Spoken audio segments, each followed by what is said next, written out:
Bananas. Michael, we spoke at Challenger Series a couple of years ago. How did you feel like you've grown as a fighter since then? Oh, I've grown so much. Olivier, like last year's made me a better fighter. I fought like for a belt with Cage Titans, made me a better fighter. I fought UFC veteran. I beat him like pretty fast. Made me a better fighter. Just grew up from a loss, so yeah, I'm a way better fighter than I was at that PFL contender. PFL, yeah, whatever.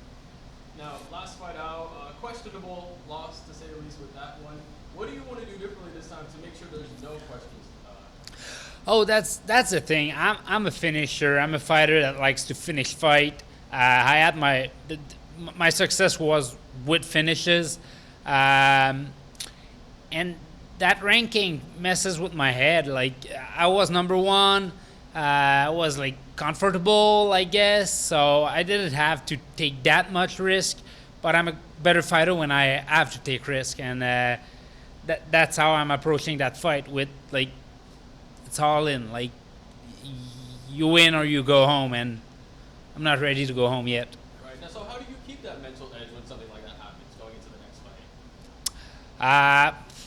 You go back home and you just rebuild with the team, and like right now I have the best team I've ever had around me. I'm comfortable. Like I know those people that are here with me are here to have me focus for 15 minutes, and I don't want to take like second off, because I know a fight is like every seconds matter. So I gotta win every second of those 15 minutes. Absolutely. Now your opponent, he's on an 8-fight win streak. What are you gonna bring differently to the table to get the win? Bro, he hasn't fight me. So those fight doesn't matter. He might think he's the best right now, and I guess it's legit. But we'll see on Friday if you can handle that pressure I'm going to put to your face. Now, back in 2022, you said you had the best wrestling in or outside of the regular season. Now you're in the playoffs. Do you still feel that way? Yeah, I feel I'm the best, and only to fight to prove it. Appreciate your time, man. Good luck. Thank you, bro. What's up, Mike? How are you doing? Fine. Other than the judges' scorecards in the last fight, do you feel like everything has gone according to plan so far throughout your PFL career? Yeah, honestly, we are where we wanted to be at the beginning of the season, so there's nothing bad about it. Like, I do it my own way, I guess. Maybe I needed that loss because it gives me fuel. Right now I'm pumped up. Like, I really want to win, and I'm where I wanted to be. First fight of the semifinal, and then it's the final, so let's go. I was standing right next to you when you found out that you made the playoffs in Utah. I couldn't tell, were you pretty excited to be part of this playoff? Oh, I was so pumped. Like, I think you saw who Michael Dufort is when that happens, and I'm that guy. I'm a pumped guy, and I'm happy. I saw you train a little bit with one of the greatest fighters of all time in the lead up to this fight, George St. Pierre. What can you tell me about that training session? How much you feel you benefit or learn from him in a average training session? First, he is the greatest fighter of all time, and second, it's amazing because he's so good. He's seen it all. So everything he teaches you, it works. Like you know it. You cannot like argue against that, and your head should just like mimic him like perfectly. Like just be a sponge and absorb everything he's saying. You feel like just seeing how he carries himself alone, just like you can't help but learn and want to follow his example that he's left. Yeah, sure. Like the best part with George is he's accessible. Like he's easy to speak with, and he's giving a lot of good tips for fighters, and maybe sometimes that's all you need. Like that little tip that makes you like I was saying earlier, like a better fighter. And talking with George makes me a better fighter every time. We know you have great training partners, but on the coaching side, are you looking for new coaches, or is Richard Ho still doing a great job? Richardo's the number one coach in the world. So, no, I'm not looking for anyone. I'm good. I'm good with that team. I know you're a Jacksonville Jaguars fan, as am I. We're here in Florida. The Jaguars have a preseason football game against the Tampa Bay Buccaneers on Saturday night. Is there any chance you stick around for the weekend? That would have been awesome. But I don't know. We're pretty short in time, so I might try to delay my flight to maybe see that game. And then last thing, I saw you in Washington, D.C. You celebrated Olivier's championship win with Bud Light. I saw you after you defeated Mads Burnell in Las Vegas. You celebrated, I don't know what you were drinking, but well, it was whiskey or something. How do you plan to celebrate this one? A good beer, Bud Light if they sponsor me, I'd like it. A cigar, and we're in the casino, so a lot of gambling. Thank you, man. Good luck. Thank you. Michael Carlos Figueroa from Players of the Year. You talked about your last fight and obviously the judges scoring. How did that, what did you learn about yourself following that loss? I got everything to be the best guys. Piccolotti, he is a very good fighter. I think he's one of the best guy that was in that tournament. He got surprised by a knee in his first fight, but if it wasn't from that knee, he was in the playoffs. So I lost against a very good fighter. He had a good Bellator career. I think he's one of the best lightweight submission artists of Bellator history, lightweight. So I lost against a good guy, and I thought he was super dangerous on the ground, and he is, I think. But the fact that he didn't surprise me, and I think I had the upper hand on the ground, proves that I'm the best. I'm the best grappler in that tournament right now. Now, given your last fight, how have you changed your training style to make sure that it doesn't go to the judges' scorecard this time around? Yeah, I'm bringing back that old me, the finisher, that finishing mentality. I want it to be finished before the 15 minutes, and we've worked hard for it to happen. And the training camp, I've finished so many people, so many different styles. So whatever he's bringing on the table, I'm ready, and I'm ready to seize the finish. Now, what can the fans expect? You say you want to finish it before 15 minutes. What can the fans expect outside of the game? A submission. I'll try everything I have in my arsenal to finish him with. I'll go for Gilly for the millie.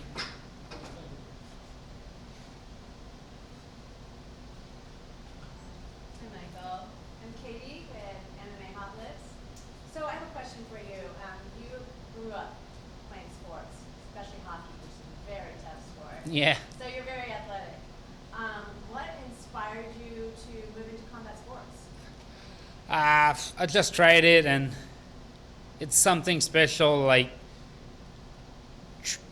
This sport is special. It's good for your head. It's build confidence. I think everyone should at least do a little martial art. It's the best sport in the world. So I think everyone should try it at least once, and they will see how fun it is. So you had mentioned you train with GSP, which he's amazing, the best. What is the biggest piece of advice he's ever given you in fighting?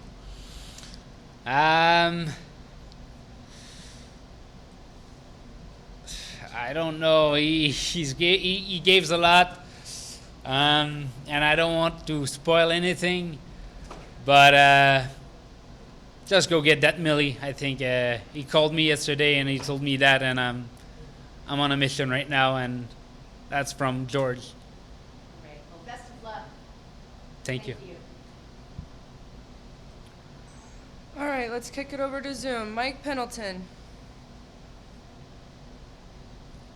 Hey, Michael. You've been fired up all in the lead up to this fight. Your confidence obviously has not been unwavered. What do you feel you bring that no one else brings in this PFL lightweight regular season and playoffs? I think the intensity I can reach for 15 minutes is the best in the division, and I want the pace to be that high for 15 minutes. No one can handle it, and that's the plan. I want him to be overwhelmed by everything I'm doing. Well, when we talked, you said, yeah, he may train with Habib, but I train with GSP. Can you just talk about just the level and power of having a team like that, a leader like that behind you and supporting you? Oh, it's a lot. It built confidence, like training with that person, and I heard him like say good thing about me, and it's built confidence. I feel great. When I heard what he told to the media about me, I was like, oh shit, I was thrilled, and I want to show he's right to believe in me. Last one for me. Have you picked out the spot in the gym for that third gold check? You know, we've seen the 2 gold checks that OAM brought back. You said the lightweight title comes back to Montreal, comes back home. Do you have a spot in the gym for the 3rd check? I think Richard will find a spot pretty easily. So, yes, for sure there is. Thanks, man. Thank you. Amanat. I am on a Tunis Combat Talks UK. This is the first time you've been fighting 3 times in 1 year for a long time.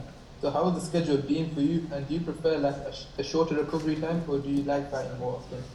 I like it, but it's the PFL is such a fun format. Like, you got to be ready to do a marathon. It's so hard on the body, but like there's few people in the world that can do it, and I'm part of it.